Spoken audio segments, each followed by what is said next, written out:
your name? What brings you here today? My name is James. Hmm. I guess I'm here because I would like to have a bit of help, I guess. Oh, okay. Assistance. So, tell me about yourself. Like, why are you here, James? I guess the reason why I'm here is because I'm a PK. Hmm. The pressures of being a PK, a pastor's kid. Okay, so is that what PK means? That's what PK means. Okay, yeah. okay. It's more like I wouldn't say stereotype, but that's what pastors' children are known as PKs. Okay. It doesn't mean that you're a certain age. It's more so you're from that same DNA, I guess. Okay. So I'll say, yeah, that's why I'm here. Oh, wow. Okay. So, you're a PK, so you're a pastor's kid. So, I don't know what that entails, but tell me, like, what is that like? What do you do as a pastor's kid? How does that affect you? So being a pastor's kid, I guess it's more so you got to act in a certain way, a certain behaviour, Yeah. because your parents are leaders of a church. They run a church. You got a sort of like a stereotype, or you got to act in a certain way in front of like the church members. So what you're telling me right now, does that mean that you are held to a high standard because Yes. you're a pastor's child? Yeah. So certain things that other kids may do, you cannot do. Is that what that means? Pretty much, yeah. It's more so you got the burning eye over your shoulder. Wow. If that makes sense. It's like you are viewed and looked at more seriously than other children that are not pastors' kids. So you got to act in a certain way, you got to behave in a certain way, because what you're doing as a pastor's child or PK reflects onto your parents. Oh wow. Yeah. So you talked about things reflecting onto your parents. So as your parents are pastors, how does that affect your relationship with your parents? How is that going? Like, what is it like? What is it like having a relationship with your parents? So I guess it depends whether it's my mom or my dad.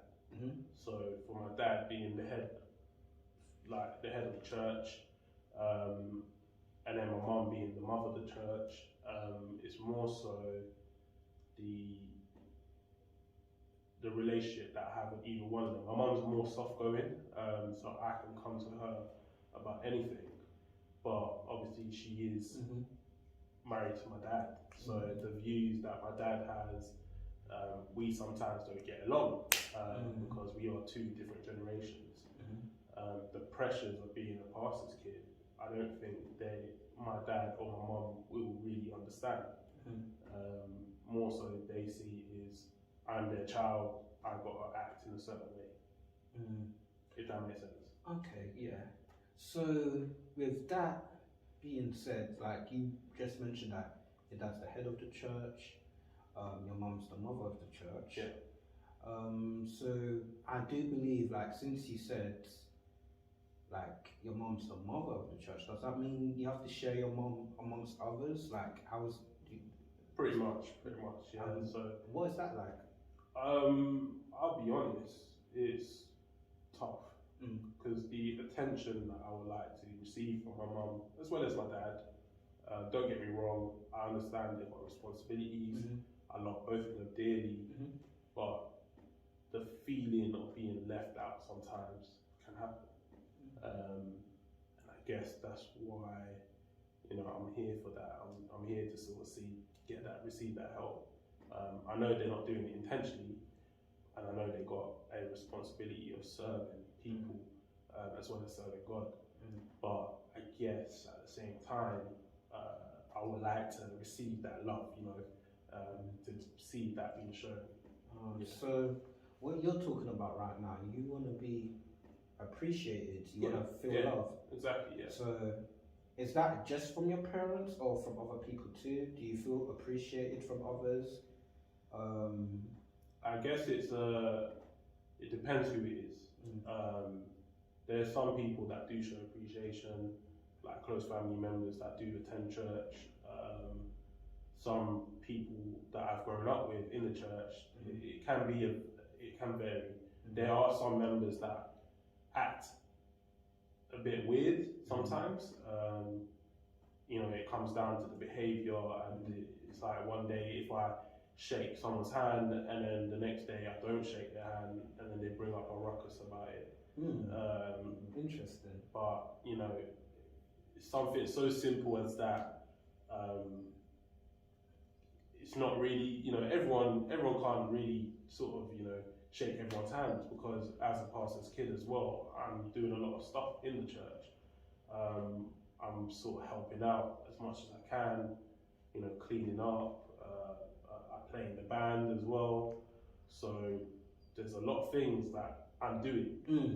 I can't really tend to everyone, but the appreciation can come sometimes through fellow close members that I'm close with, like family friends as well as close church friends. But then some other members it can vary, I'd say, Yeah. Okay, so you've spoken about taking up roles in your parents' church. Like, how does that make you feel? Do you feel drained? Do you feel energized? Do you feel like giving up sometimes? Do you feel like this is worth it? Do you feel like pursuing it more? What is your feelings about the roles you partake in? It varies. I would like to say I'll come every Sunday morning, I'm like, yeah, I'm ready. But then there's some Sundays where I come and I'm just like, I feel very drained. Rest is probably not in my vocabulary because of this. Because every Sunday or every time church is having a service, I will be doing something. And I think it comes down to, because my parents being leaders of church, the responsibility comes down to me, because let's just say one day my dad sort of, he goes with God one day, that responsibility falls on my shoulder. I inherit the church. I will be looked as the next kin to run the church. That's very interesting.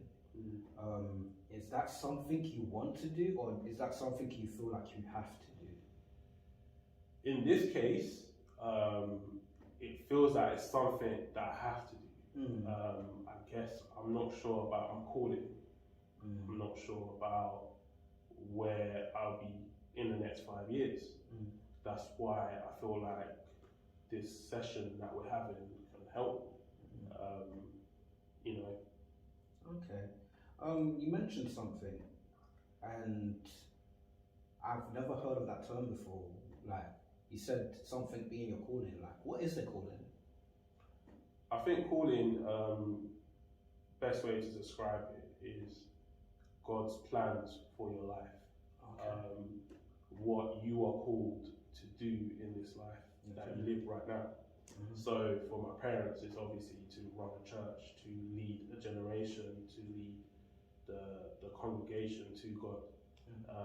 But callings can happen in many different ways. It can either be leading people in ministry, in a church, in a congregation, or it can be something you're doing that can bring glory to God, if that makes sense. Okay, alright. That's very interesting. So, I believe that from the conversation we had today, is that your life is very centered around ministry. So, in the next 5 years' time, where do you see yourself? Because you mentioned about having like some sort of goal in the 5 years. Like, what does that look like to you, your next 5 years? So if I don't really know what my calling is, I guess it will look like the same. Go to church on Sunday, serving the church, helping out as much as I can, continually being a PK, of course, I can't run away from that. I'm genetically sort of within that with my parents. But I guess for me, as a personal step, I don't know. That's like a mist in the haze, I guess. So you mentioned something about you can't run away from being a PK. You have to come to church and do your responsibilities. I want to know why you feel like you can't run away. Why do you feel like that? Why is that a thought that comes into your mind? The reason why I say that is because of who my parents are and who they are to me. Because I've lived and grown up in the church, and my parents are leaders of the church, I guess I can't run away from that because I serve the church, and it will be a waste for me to run away from that. And I guess in a way, it's probably God, sort of concreting me and allowing me to be somewhere to find myself, I guess. Yeah. Okay, that's very interesting. So, I know a person that can help you, James. There's this person that's running an event called the PK Summit, happening on 10th of June 2023. I think it's an event you should go to, and you should hear more from people like him and people that are in that community. Okay. So yeah, that's something I should leave with you. Yeah. Okay, cool. It's like a mirror like you, isn't it? What? Like What is? staring at your mirror, yeah. What is going on here? Listen, just because he came here, and started pretending to be a guy called James, doesn't mean that I have to break character. Okay? What do you mean? I mean, look at you, like you're all dressed as booted and suited, and like I'm dressed like a therapist. and your glasses broke, so you can't even use that. Like Cut.